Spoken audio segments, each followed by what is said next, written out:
নমস্কার, আমি শিবরাম চক্রবর্তী, শিবরাম এডুকেয়ার। তোমরা আমার ভিডিওগুলি দেখতে ইউটিউবে @শিবরাম এডুকেয়ার সার্চ করো, আমার সমস্ত ভিডিওগুলি পেয়ে যাবে। আজ আমি পশ্চিমবঙ্গ উচ্চ মাধ্যমিক শিক্ষা সংসদের 12 ক্লাসের 3rd সেমিস্টারে বাংলার আদরিণী গল্পের কিছু MCQ নিয়ে আলোচনা করব। তোমরা মনে করলে খাতা পেন বের করতে পারো এবং লিখে নিতে পারো। আদরিণী গল্পটি কোন পত্রিকায় প্রকাশিত হয়েছিল? ভারতী, সাধনা, সবুজপত্র, সাহিত্য। উত্তর হবে সাহিত্য।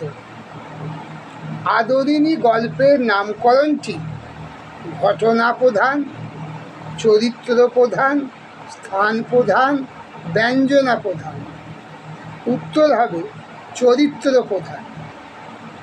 প্রভাত কুমার মুখোপাধ্যায় যে ছদ্মনামে লিখে কুন্তলীন পুরস্কার পান তা হল কালপুরুষ, দধিচি, শ্রীময়ী দেবী, শ্রীমতী রাধারানী দেবী। উত্তর হবে শ্রীমতী রাধারানী দেবী। জয়রাম মুখোপাধ্যায় পেশায় ছিলেন নায়েব, গোমস্তা, কবিরাজ, মোক্তার। আদরিণী গল্পে আদরিণী কে? আদরিণী একটি মাদি হাতি। মোক্তার কথার অর্থ কি? মোড়ল, নায়েব, ইজারাদার। মোকদ্দমা চালানোর জন্য নিযুক্ত কর্মচারী। মোকদ্দমা চালানোর জন্য নিযুক্ত কর্মচারী। কুঞ্জবিহারী বাবু পেশায় কি ছিলেন? ডাক্তার, উকিল, নায়েব, গায়েন, উকিল।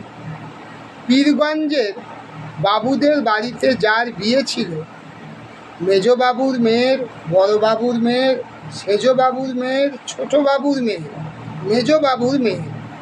পীরগঞ্জে মেজবাবুর মেয়ের বিয়ে ছিল রবিবার, মঙ্গলবার, শুক্রবার, সোমবার। উত্তর হবে সোমবার।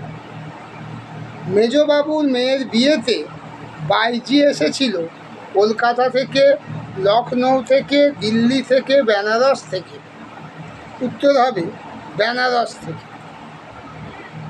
আমি আদরিণী গল্পে এই 12টি MCQ তোমাদের দিয়ে দিলাম।